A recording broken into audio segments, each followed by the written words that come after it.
What is going on, people? It's Matt from Liquid Loans. In this one, I'm joined by a fellow UK content creator. He's been pumping up the content about the PulseChain ecosystem, PulseChain, PulseX, Hex, Liquid Loans, all that good stuff. And I know he's got his own strategies up his sleeve. So I'm pretty excited to bring him onto the stream, the podcast, have a chat, and find out what his plans are, especially when the mainnet goes live. So with no further ado, Mr. Money Gang Crypto. What is going on, buddy? How's it going, man? How are you doing? Yeah, good to see you, man. Thanks for taking the time to jump on. I appreciate it. How are you doing in wherever you are in the UK? How's it going with you? Good. Yeah, we were saying just in the green room beforehand that, England and London in general is just not ready for hot weather. Like, we just have so many problems, so many issues. Yes. The same can be said as well if we have like too much snow in the wintertime, if we ever have snow, because we can't cope with it. And people complain when it's too cold, then they complain it's too hot, then it's always a never-ending cycle of criticism. So welcome to the UK.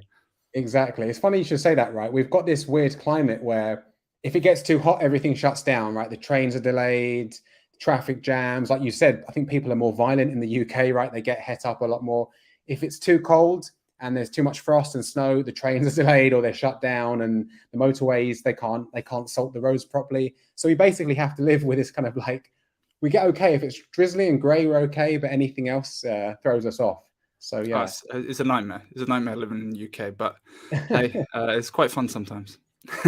Anyway, man, I've been looking at your channel. You've been pumping out the content, doing a lot of streaming with other content creators in the PulseChain, Hex ecosystem. What's your story, man? How did you get into crypto? Yeah, well, we could go very, very far back, or we can kind of go from just from crypto itself. How far do you want to go? Up to you, dude. Let's go. Let's go. So, okay, so I got into kind of traditional finance markets, stock trading, that type of thing. And I would say kind of prior leading up to, so let's go back further than that. So my family are in real estate, and that's the thing that they've made their money from. And that's typically the route that most of my family have made any form of money.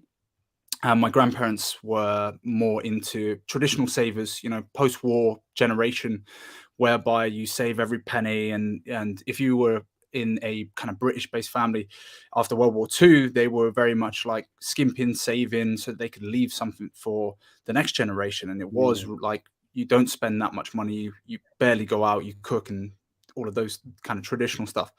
Then my parents' generation, they started to kind of play around, try and get some form of money to get houses. And then my dad got into kind of buying, selling cars, motorbikes, and then into houses. And that's how he made a bit of money. And he's really into the kind of real estate things. But I felt there would be a need or a factor to get into something that could produce quote unquote passive income. So for me, I was looking at a way to do that, but I could, from my understanding from my dad's experience, was seeing that he was struggling. Sometimes there'll be some issues. So for example, it's not just as easy as you get a bunch of tenants into your house and suddenly you get rent and you're making profit every month. You have major issues, sometimes getting tenants out. You have people who decide to destroy the place. You have the boiler goes and you lose some profits from that. You have so many major issues, and the headaches that would come with it would be quite difficult. And it was always something that I'd consider, but I just thought the barrier for entry has become higher and higher and higher. The amount that you need to put down versus kind of the money that you would get out of it on a monthly basis. Not mocking anyone who's in real estate. I think it's a really good way of making income, but particularly in the UK, it's a very, very different market to the US. And so I got into kind of, I was like, well, what's the easiest barrier of entry for me to use my spare cash to save portions of my salary and then utilize it. And for me, I got really into kind of stock trading and doing things like that. And then when, I don't know if you'll get in trouble, when the pandemic happened, it was a really good opportunity to buy in. So I got into multiple different companies, Tesla being one of them. I got into, I was researching where was the best places in the States for safety equipment, particularly like masks, particularly like I also bought some Johnson & Johnson. I bought Honeywell, which was the second biggest provider of things like masks and safety equipment, PPE equipment. And I was thinking, well, that would make sense because we're now coming into this era where everything's going to be bought up, and they did very, very well, and I made a decent amount of money off it. But it wasn't enough. It was like, yeah, the gains are okay, but it's not that great. And I suddenly realized, chucking money into an S&P 500 or even into individual stocks, you may have a bit of a run up, but you wouldn't do too well. And then I started playing around with Ethereum and Bitcoin, and then I made some decent money on Ethereum, and I was like, right, I'm going to buy more and more and more, and got into Ethereum that way. And then from there, I was watching videos or watching content online. DCC was one of the guys that I was watching, and he was talking about Hex. And I love the idea of some form of kind of quote unquote passive income, or making your money work for you, because you're always told by people who are investors who kind of make money is that you want your money to be working whilst you're sleeping. You want it to be doing something. And so I like the idea of a staking based protocol and a way to earn money whilst you're sleeping. And I thought, if you can do that on a big enough scale, then you're winning. You're playing better than 99% of most people out there who don't even utilize what they have, their spare income. So that's how I originally got into it, and that was approximately about 2.5 years ago. I would have said I've been in stocks for 4 years up until that point, approximately around that mark. And then I realized that the gains from crypto being, I had to decide whether I start researching and start to decide whether I thought crypto would be the future in potentially currency or a form of currency. And I was just mesmerized by it.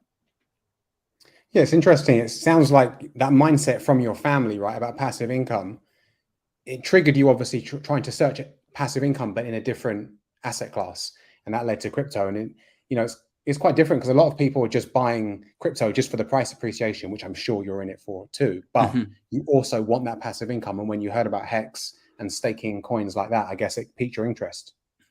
Yeah, it definitely did. I would say, so just to give some backgrounds real quick, my family are very working class, right? So they come from so I would say that they came from very poor background up in what we would say was traditionally middle class, and to try and get themselves into that ladder. Both of my parents are from very working class backgrounds. One from the northern part of the UK, and one from a very poor part of London. So it was one of those things where I could see the struggle that my parents have gone through, and I really admired the amount of work, the amount of effort, particularly when I was growing up in my teenage years, to see what my dad was doing 3 jobs to try and give a lifestyle that would be, upper middle class lifestyle, and getting me into catch for certain schools and stuff like that, which has benefited some of my family members. But it was just a case where I felt a need where I was like, I need to do something. I need to invest into something. And for me, I felt that crypto was a great opportunity for that, because of the fact that you just have to have your kind of liquid capital that you can put in, and the barrier of entry is quite easy. It's not really that difficult. You don't have to have a high credit score. You don't need to have huge amounts of money to put down straight away. So it made sense, and Hex kind of fit that, but it just seemed too good to be true when you first hear it, because it's a case where you always hear like money doesn't grow on trees, like it doesn't where. And in the case of crypto, it kind of does, because we suddenly become essentially we are creating a currency, or there are currencies or stores of value that are made out of nowhere, and then the people bring value to it. And as it's becoming more and more accepted in the mainstream, as it's becoming more and more accepted by traditional finance and places like BlackRock and big financial companies start using it as part of their portfolio, we're moving in that direction, and payment platforms start accepting it more and more. So I saw where the trajectory was going. I saw where people where it was going for the long term, and I thought, you know, this is the future. And are you fully in crypto now? Have you transitioned out of stocks completely? Yeah, I think that when you look at inflation and the inflation rate, and particularly the inflation rate came out 10.1% in the UK, and when you understand that, so during the pandemic, I was telling people I wouldn't name names, but I have a family member who is from a different side of my family who works with the HMRC and is heavily. She was an economist for them, and when I was talking about, hey, if we're printing all of this money during the pandemic, it's going to have a massive effect. You know, quantitative easing is going to have a massive effect on the inflation rate. And I remember having this conversation with this individual, and they were kind of. Hang on, bro. Sorry to interrupt you. Yeah, your lag is brutal. Someone's just said it. It's true. You're really choppy. Can you get any nearer to the Wi-Fi? Are you plugged in? Yeah, let me just let me come out and come in really quickly. Sorry, guys, because it is lagging a little bit on my. Let me have a look here. Are you linked to the Wi-Fi, or are you linked via? Yeah, no, I need to link through. Let me bring down this. Sorry, guys.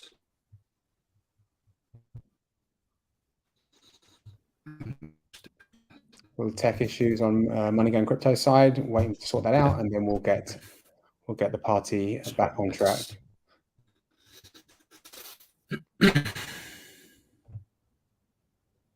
Sorry, guys. Sorry. Okay, I'll just come out real quick. Okay, so he's just left the studio, and then he'll be coming back in hopefully with a better connection. Live streams, live streams. Let's see who's in the chat. We've got Hexicat. What's going on, Hexicat? Red Squirrel, as always. What's up? What's up? Seabodo, ain't no gains like crypto gains. Exactly. I mean, when you think about it, I think many of you like MoneyGain crypto, like myself, probably started with stocks and shares, ETFs, and what's not. And yeah, it's great to be getting 7, maybe 9% a year, but when you see that 7-9% is a Tuesday morning in crypto, it can go either way, obviously. Then yeah, why would you mess around with stocks? He's back. How's it going, man? Have a look. I did a speed test and it seems to be okay. However, okay, cool, man. Well, let's just carry on. Yeah, sorry, guys. Apologies if there's any issues on my end. Yes. So where were we at? Matt? You're just saying how you're out of stocks now and pretty much fully in crypto, and you've seen the gains with that, right? Yeah. Yeah, the gains that were coming from that was much better, and on top of that, I thought that the inflation rate would eat up a lot of the gains that you would make from, say, what you're told in if you read, like, say, a Tony Robbins finance book, is like, put your money into the S&P 500, it's safe, and that's the best way to deal with it. And I just saw the fact that the inflation rate would just take over those gains, and it wouldn't be worthwhile. If you have a huge, why don't you just cut the video and leave the audio up, because maybe that's creating a lag, so we can still hear you. Sorry, guys. Yeah, go for it. Yeah, apologies, guys. Apologies if there's any lag. Yeah, so I just saw the inflation rate taking over and essentially destroying any gains that you would make on a yearly basis from the S&P 500. And so, and with all of this quantitative easing that was happening around the world, it just seemed to me that it wouldn't be a very good way. It wouldn't be very viable. And crypto seemed, the gains that you would get from crypto and the results that you see from crypto was much, much better, in my opinion. Sure. Yeah, I mean, I was just saying, as while you were off for a bit, I'm sure a lot of people like me and you started, dipping their toe in the water with ETFs, with precious metals, and with stocks and shares. But when you see, obviously the volatility in crypto goes both ways, but when you see how much you can make in 1 year compared to what you do in, TradFi, it's kind of night and day. Yeah, massive difference, massive difference. It's and at first you kind of don't believe it, and then when you really hear, for me it was kind of hearing other people's stories. I'd had some friends around me who'd made a significant amount of crypto from crypto, but it was seeing the stories. And one of the issues I think that we see sometimes in crypto is that a lot of people do not dox themselves for good reason, but then it's hard to sometimes personalize yourself with someone, or see where they're coming from if there's not a personality behind that profile, that avatar, or that fake name. And you do become, I think, for a lot of guys who are not in the crypto sphere, they do find it a little bit dodgy or a little bit kind of strange that people are using fake names or using fake avatars to do that. And obviously there are a lot of kind of scammy people. There are a lot of scams within crypto, but most of the time it's people trying to protect themselves and not dox themselves. So I think that's one of the barriers, I think, for entry for some people into crypto, particularly normies, as it were, for people who are not in it just yet. So you found out about PulseChain through dollar cost crypto, is that right? Yes. So I started off into Hex, and around that time there was a lot of stuff coming out about PulseChain.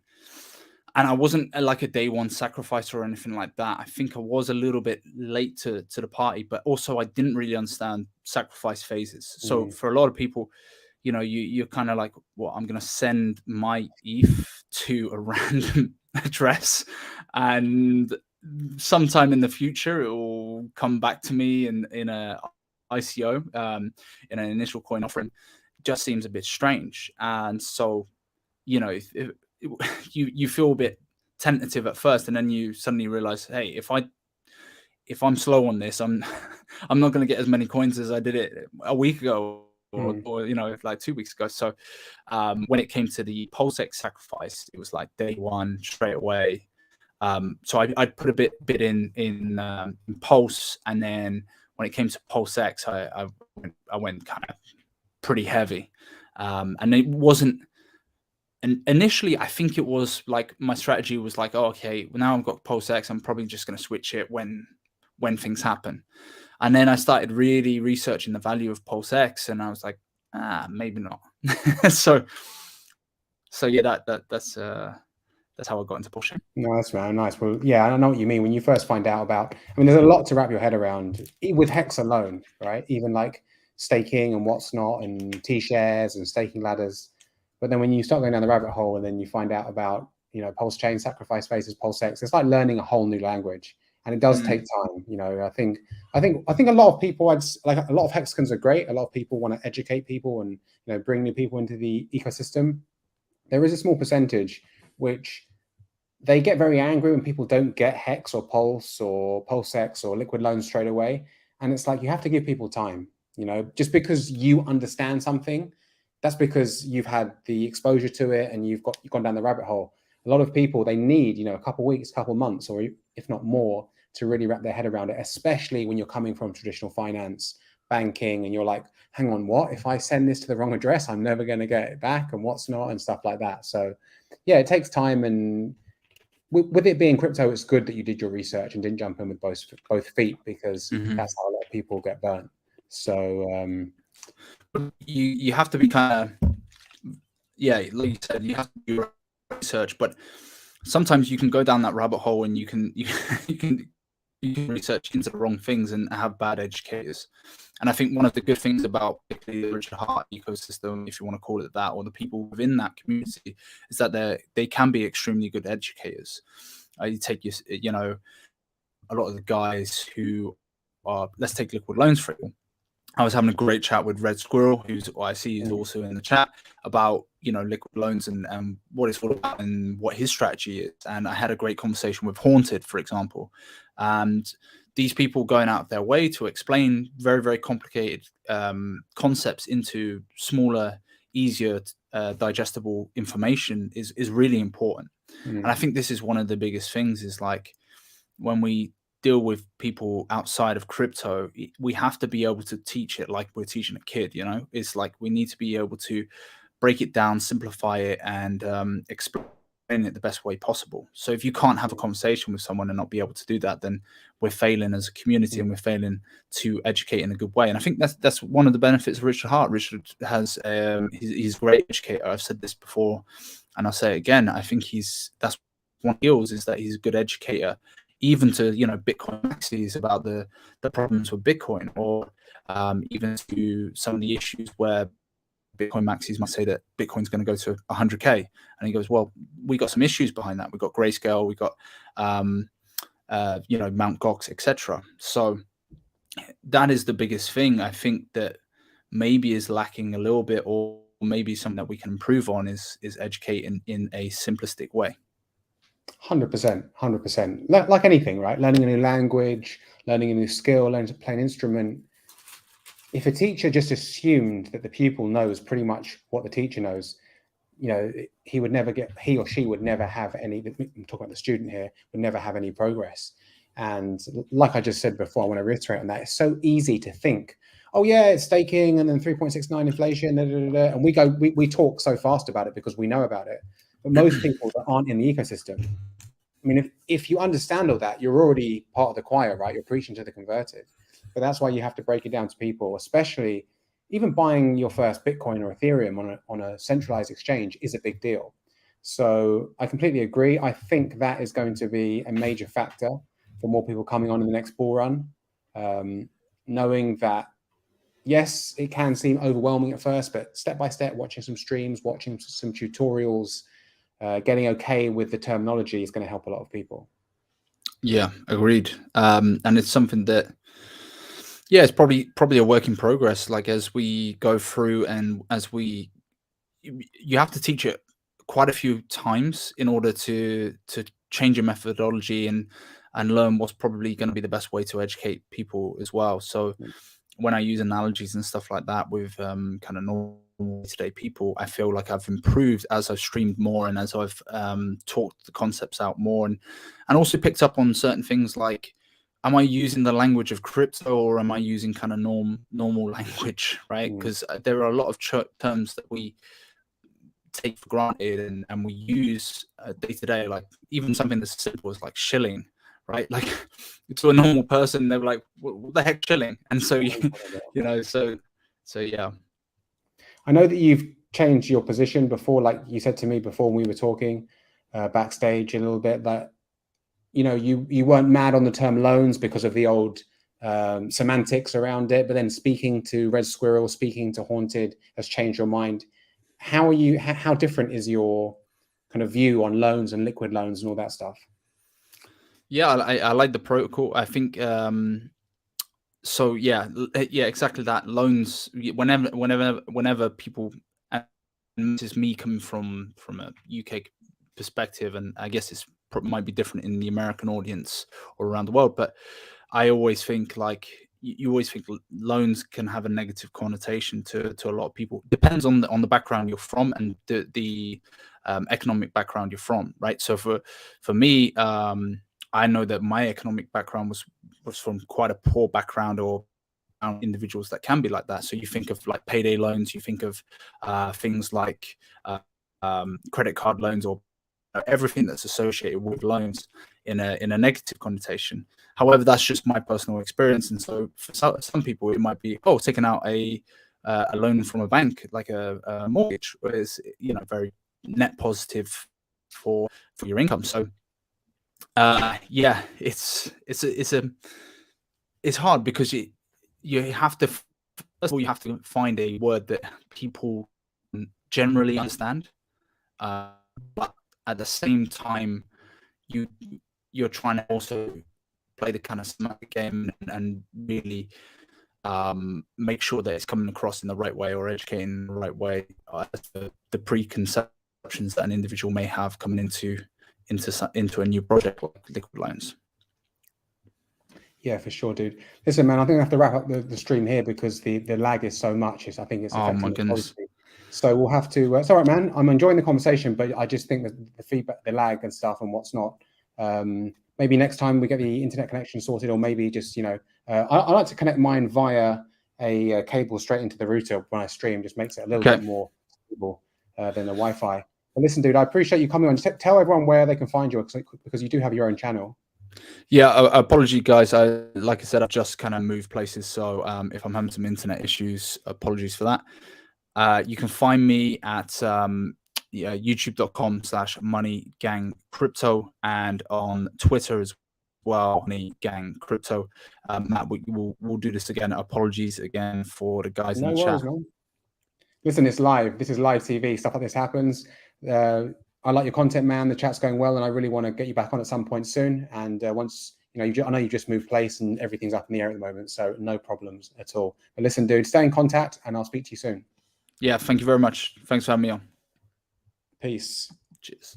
Hey guys, sorry about the tech issue. Sometimes this happens on live streams, especially when you're streaming. Actually, from people all around the world. Money Gang Crypto is in the same country, but still, he's got some Wi-Fi issues. So we'll have him back on, and go check him out on YouTube, on Twitter. And guys, if you like content, you know, all the content that we do, the PulseChain news, our pre-records and our live streams, do hit that subscribe button and that bell icon so you're notified every time we drop new content on the channel. You can also tap the like button, share the video with someone who you think it may benefit. And if you're feeling very kind and watching the playback, maybe drop a cheeky comment below for the algo. I hope everyone is having a great Thursday wherever you are in the world. Thanks for watching, and I will see you on the next one.